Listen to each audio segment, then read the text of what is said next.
second keynote speaker of the day is Alessio Grancini, with a hybrid background between design and technology. Alessio is a prototype engineer at Magic Leap. He studied architecture at SciArc.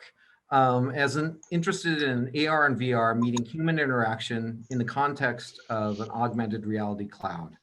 He taught Unity workshops internationally, exhibited work in art galleries, published multiple articles about AR and VR on platforms such as Design Boom, ArcDaily, and Forbes. And we are very happy to have him join us to give a presentation. Thank you so much. Very, very great. Also, I was your student, Scott. So that too as well. Just saying. Yeah, thanks so much for the invitation, everyone, and really looking forward to showcase some of my investigation work, and really thank you for the great opportunity. It's really an honor for me. Should I get started? Can I start sharing? Go right ahead. I think you can share. All right. You should be able to. Let's share the screen here.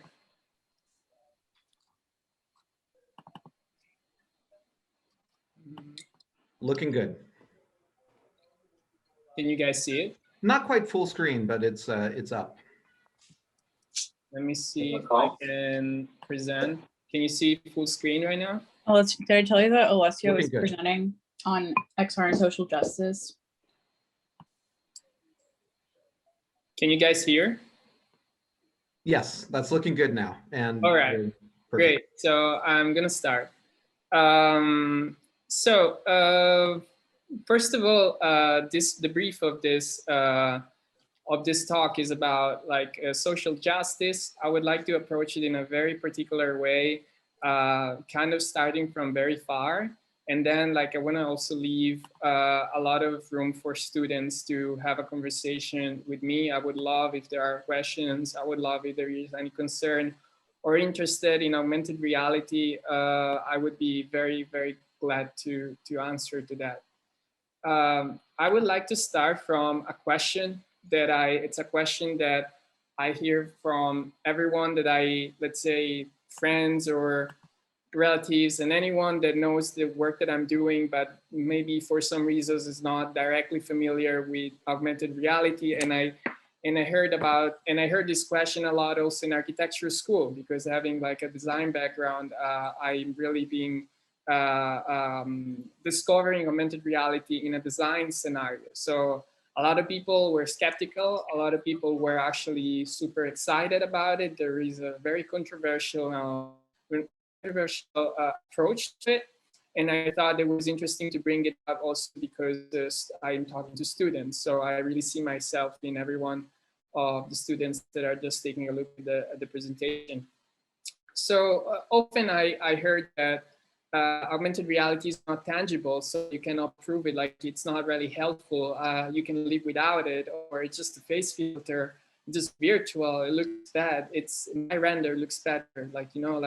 Very often hear this in presentation, that doesn't get the point through. I'm gonna make a render, don't worry. It doesn't work very well. I tried, it's not stable. I don't get it, and all of these things, right? But I really think that it's important to think about augmented reality as a system that works on top of things and not a standalone system itself. What would you do if your computer cannot go on the internet? Would you still use it?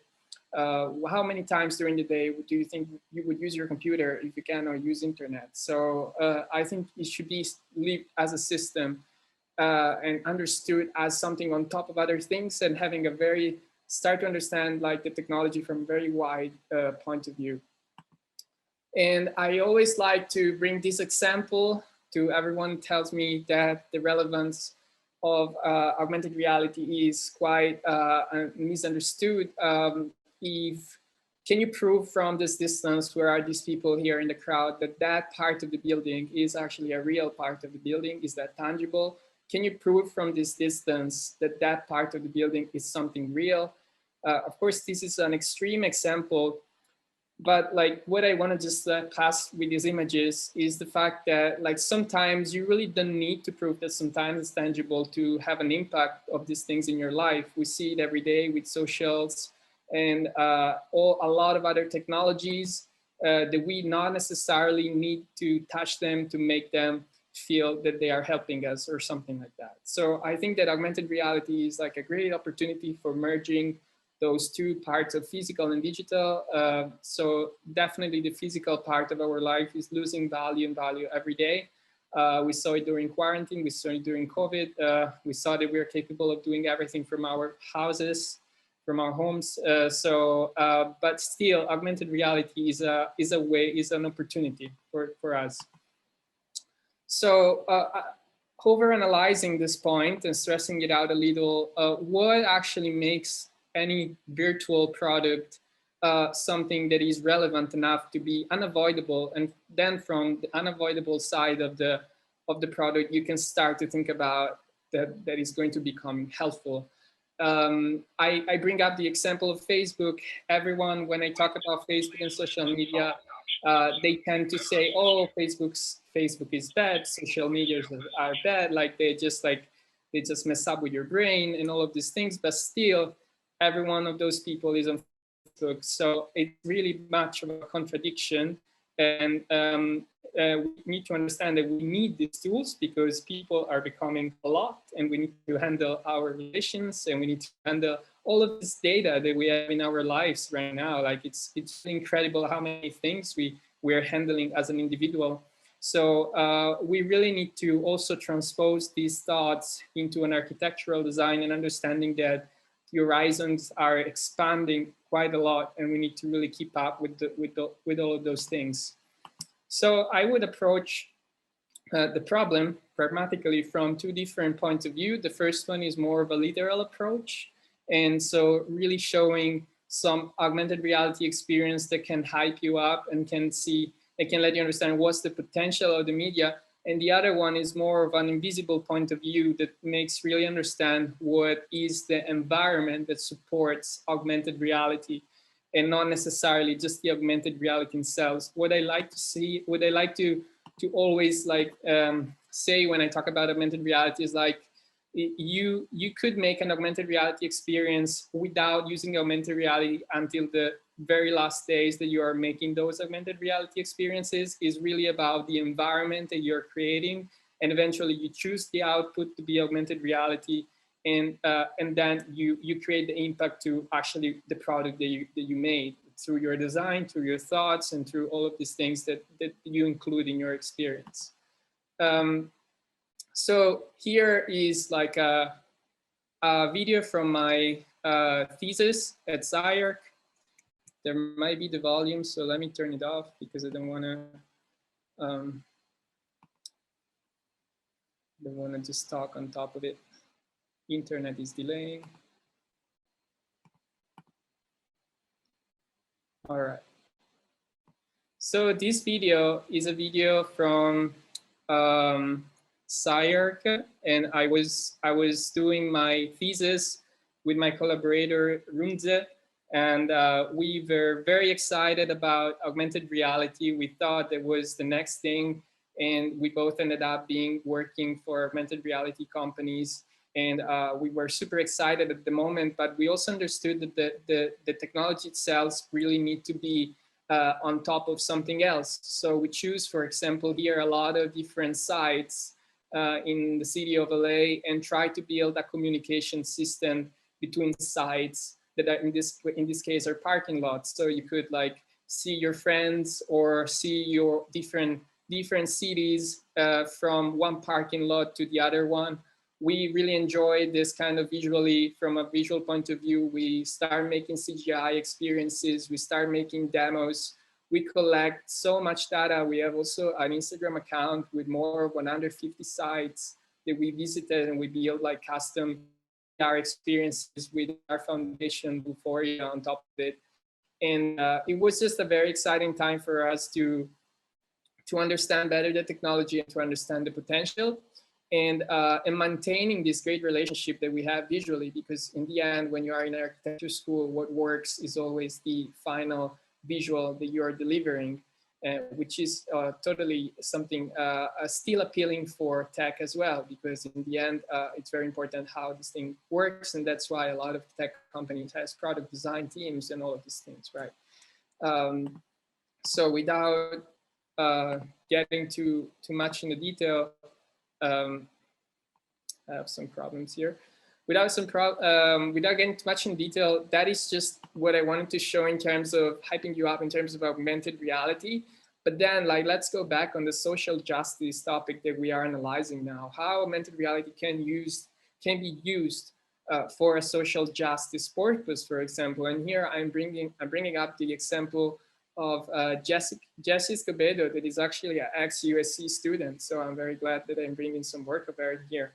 And she made this application which allows citizens of LA to just like drop some elements around the streets of LA and just like think the city, how the city should be changing according to certain data, according to certain community that is underdeveloped or they deserve more development. There is a lot of depth in this project, and it really like makes everyone express themselves in a very individual way and a very accessible way. So that was an incredible project, in my opinion, that I always like to bring it up in this case and express fully the potential of augmented reality. It really helps people visually. It's very intuitive, and you can just change the city as you would like. And it goes into this centralized system that can be eventually be seen by the city council or everyone that really take a look at all of the opinion of the other people instead of comments, instead of text. So this is like a very, very, very strong way to communicate. Another project that I would like to bring up, and this is more of, let's say, another example of the potential of augmented reality. Here I was doing a workshop in the city of Shanghai in China. And we had a class of students that really focused on one site specifically for doing some augmented reality experiences. On the right, you can see a kind of diagram of the urban condition that we analyzed. There in Shanghai, like many other Chinese cities, there are a lot of elevated pedestrian paths because people are so many that they need to have almost like a double high platform to travel around the city. So in this case, we noticed that a lot of billboards were very visible when you were on top of these platforms. So they were really in your face. And you know, like augmented reality is a great tool when you come down to image tracking, because the image tracking is a very reliable anchor in the environment. If there is a great contrast between colors, it really makes it easy to map something. And it's probably still today one of the most reliable anchors for augmented reality. So we thought about building experiences out of billboards. And in this case, the main topics was advertisement, but you could easily understand how this thing could be evolving more in different directions and having like better purposes. For example, some students create a program for recycles, for education and recycles inside of the city. And there were all of these kind of very nice proposals from the students. And this is just to understand once again that augmented reality doesn't work in itself alone. It needs to really have like a depth and thoughts behind it, like any design project that you're building. So it's very close to architecture, in my opinion, for the purpose of, is a very deep field where you need to think a lot before actually to do something, and otherwise it really becomes to have like a very flat impact if you just do something that everyone else is doing. Other examples can be approached not that literally, so not really building like application that shows you something, but more of, and this goes more into the field of IoT, smart devices, and what architecture could be eventually in the future. So this is not related 100% to augmented reality, but this could be actually very impactful. And here I bring the example of Spatial Inc. That is a reference that actually a colleague of mine pointed me to. His name is Mike. And so this is the acoustic of the environment of the smart cities is being for me a topic that came into my life like last month, thanks to actually a USC student. It's called Yufan, and he invited me to some talks with Daniel Kish, that is the president of the World Access for Blindness. And you know, at the first moment, I was thinking how augmented reality actually can start to help blind people. Like this for me was a great question, and because it's a very visual subject, and I was like, I don't know what to do and what to say in this case, because I really don't want to sound offensive or anything, right? Or I don't want a lack of respect or just bringing augmented reality out for no reason. But the point is that even there, it's not really about the visual itself. It's really about the system that you're hooking this thing up. So in here we have this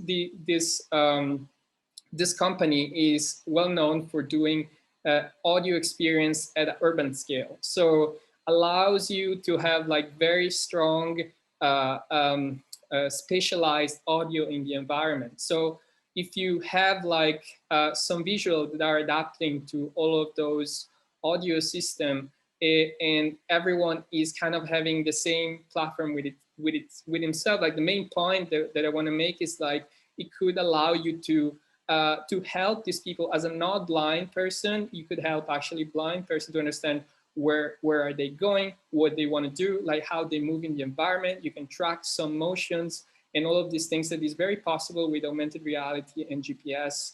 And from another perspective here, we enter also in the domain of privacy. So we were talking to Daniel during this talk, and he was saying basically that the best experience he had was with the spatializer from Microsoft HoloLens. You know, like, it's great to hear that he tested the Microsoft HoloLens as a blind person, and he tried and he understood that this kind of weight audio is embedded into those devices is superior than that headphones or other things, because there is all of an audio that you can hook up to virtual environments. So once again, we are building virtual environments and we are changing audio based on circumstances around us. So definitely super important. And another experience that I'm bringing here is an experience that I worked on for a nonprofit organization in Italy, where they were looking for XR experiences for hospitalized children. So they could not move, they could not use their hands, they could not do anything. And still, this is the device that I use is the Magic Leap one. And you can really use these interfaces just with the motion of your eyes, which is incredible, right? The potential that this application gives you, because you don't need arms and you don't need motion. So you could really have a full working computer without moving a finger. And in this case, the experience was for children. So it was very relaxing,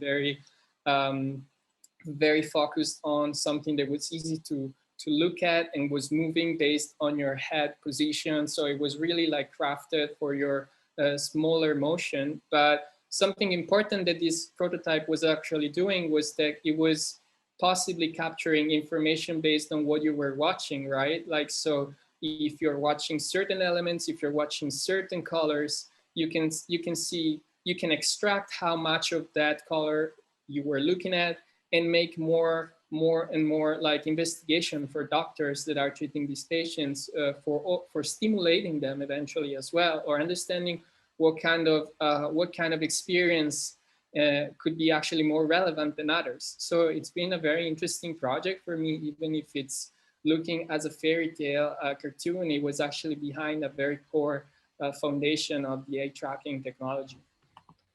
And another project that I'm working on for the Die Angewandte school, that I don't know if I pronounce it correctly, but I'm working with in collaboration with Caio, that is also an ex-SCIARC student. He's interested in a lot of AI simulations for crowds in big multi-complex building. And we brought this environment into Unity, and I'm kind of working in this direction, creating augmented artificial intelligence agents that are working in the same moment where we are instantiating a lot of crowd simulation in the environment. So we have two different crowds, one that is kind of passive and one that is kind of learning from the other one. And then we will deploy all of this visualization in augmented reality, eventually from a smaller scale to a real scale. It's super exciting project and really let you understand again, what's the potential here with augmented reality. And this is like a real, this is the marked hall by MFRTV architects. So I guess everyone that went to architecture school knows what this project is. And it really provide a perfect environment for artificial intelligence agents. And we are hypothesizing to deploy 50 numbers of Boston Dynamics spots devices in the environment to gather data about people walking in the environment in that specific time of the day. So it's a very exciting project that I'm thrilled to be part of, and still showcasing what you can do with augmented reality and artificial intelligence together as well. And these are some work from the students. It's really based on spatial patterns and understanding what groups of people. It goes very, very deep into what are the way to organize spaces. Like this is really like what's the next step for architecture is really like smart spaces, how to organize them, how to leave them after you build them, or how to build them based on some conditions that are actually out there.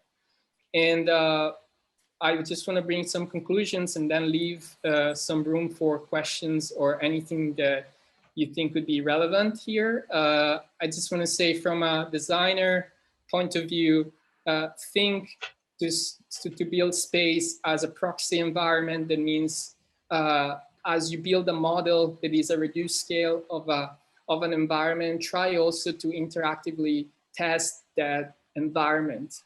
Even if you don't build a house as it should be, like you can still have very much a lot of relevant data dynamically and virtually. So you really need to kind of dig into these tools for getting the best out of what you actually build. Like when you do a massing or when you do something, test it with the tools that you have available.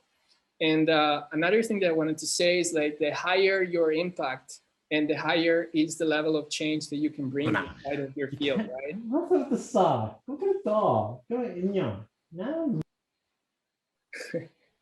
I don't know who was that, but it was fun. And and then for the final point is like master your spatial ability and see things from a wide range of perspectives. So we are used to have a lot of 2D representation and visual representation like renders, but really start to think about how your thing looks if you're looking at it from every point of view. That's the real challenge. It's going to be like how you're going to live inside of it from every point of view. So that's actually an opportunity that augmented reality, virtual reality gives you. So in that sense, I want to push you to do that. And to end up everything, if you want to follow me on Twitter, I sometimes update stuff. And really, thanks for the great opportunity. I hope that you guys have questions, or if you want to just follow up separately, I would be happy to answer. And I think Jamil has a raised hand. Go ahead. Yeah, please. Hi, that was an excellent presentation. Thank you for that. I wanted to ask about the space of non-fungible tokens. It's becoming a very popular, say, trend right now.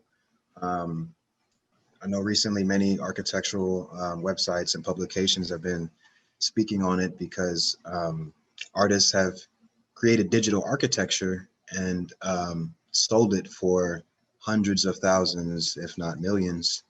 And I was working with a couple of cohorts, and we were looking at these designs and investigating how we as architects can really insert ourselves in this space, using AR and VR capabilities. So I guess my question is, how do you see the value of this space of NFTs and crypto being used as something helpful, opposed to something that's viewed as a negative thing, or it's a disruptor in the art market? Yeah, I just want to get your thoughts on that. I'm really glad about this question because I was not sure if I wanted to include any blockchain principle in the presentation or not, but I'm always afraid because there are so many different points of views on this topic at the moment that I don't want to run in any trouble, I have to be honest. But at the same moment, I have to also be honest about my point of view, and I'm glad that you asked me. I really believe that change is happening now. It's unavoidable. NFTs is just the peak of the iceberg of what is happening right now. I have a foundation account as well. I am really passionate about following all of these artists doing their own things. I'm really passionate to follow up what blockchain is evolving into. Kind of risky environment, of course. I can't really say that it's going to be like that. Nobody could say that until it happens. But definitely for designers, I can see the opportunity to have a different level of ownership, right? So like artists right now have a certain ownership on their token that are digital. I really stress this concept in the same way, but very different also in some other articles I've been writing. The fact that right now architects don't need to be worried just about making a building, but also handling this building, administrating this building, and and being aware of all of the smart devices that are going to be inside of this building, like deepening your knowledge and eventually own some of the process that will be applied to this building. Because I don't think it's fair that you just make something and then you just give it away and this becomes space of someone else, right? And then you're cut out of the game in a way. This is how our practice works. You don't go farther than that. I don't think it's wrong. It's just something that is going to be changing. And there are some architecture studios that are doing it well. There are others that don't want to accept that or are uncomfortable. And even here, there is a very split trains of thoughts regarding the environment. But definitely NFT space. I saw a lot of emerging platforms also that are curating AR pieces are NFTs. And of course, I think that if there is a way to regulate the fact that you own those virtual spaces or you have a say, like saying something, like you have any sort of level of authority on the virtual space that comes with the physical space that you're delivering, I think that would be something that I would like if I were in a practice of design. So definitely positive about that. But feel free to follow up with me. I'm happy to provide more details about what I think.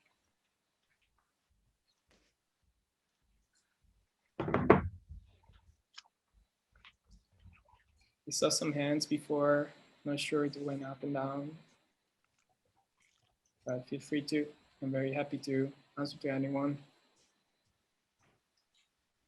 I guess, Alessio, I have a question as well, and maybe this is totally unfair, but what do you think the issues are with integration of AR? I mean, the most famous sort of standard AR thing was Pokemon Go.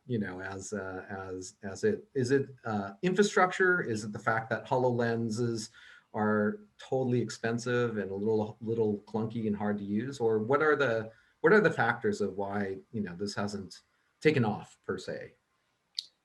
Well, to answer to that, I have to say that the last week, the U.S. Army signed a $22 billion contract for HoloLens devices. So I think it's taking off, but it's taking off on very not mainstream field. And it's not impacting maybe in the best way as it should be. Like there is a lot of potential, but it's, let's think about it in this way. You will use it continuously if it's something that has the same equivalent of usage as your smartphone or computer.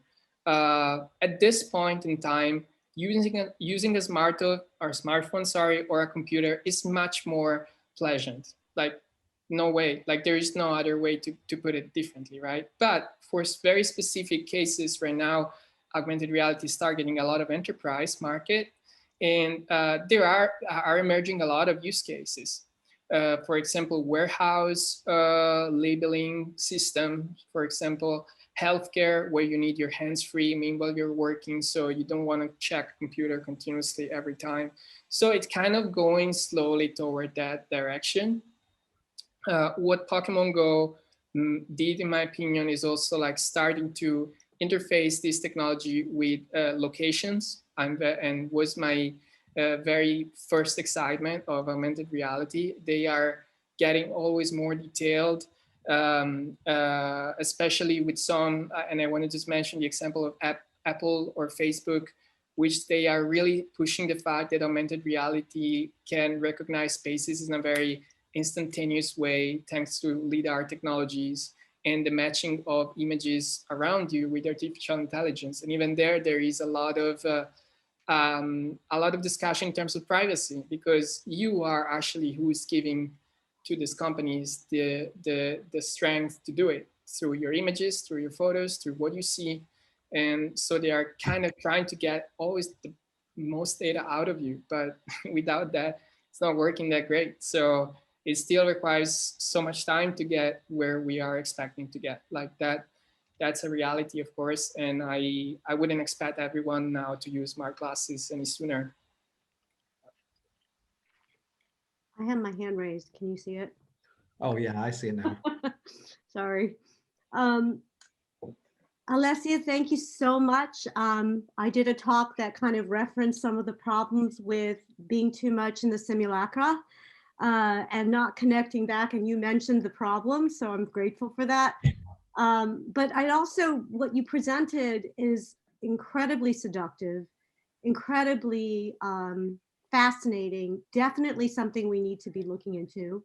But like there were some questions in the 1970 Aspen Design Conference when there was a crisis in ethics about whether or not we as designers and architects should be in service to industry or should be in service to society. When we are leading with these trends, technological trends, how much is it, or is it too early to ask about your possibilities in predicting potential pitfalls that, you know, similar to what happened with Facebook when they didn't realize that these virtual realms, and I'm thinking of Foundation as well, but the pitfalls when we're not thinking about the repercussions of things taking over.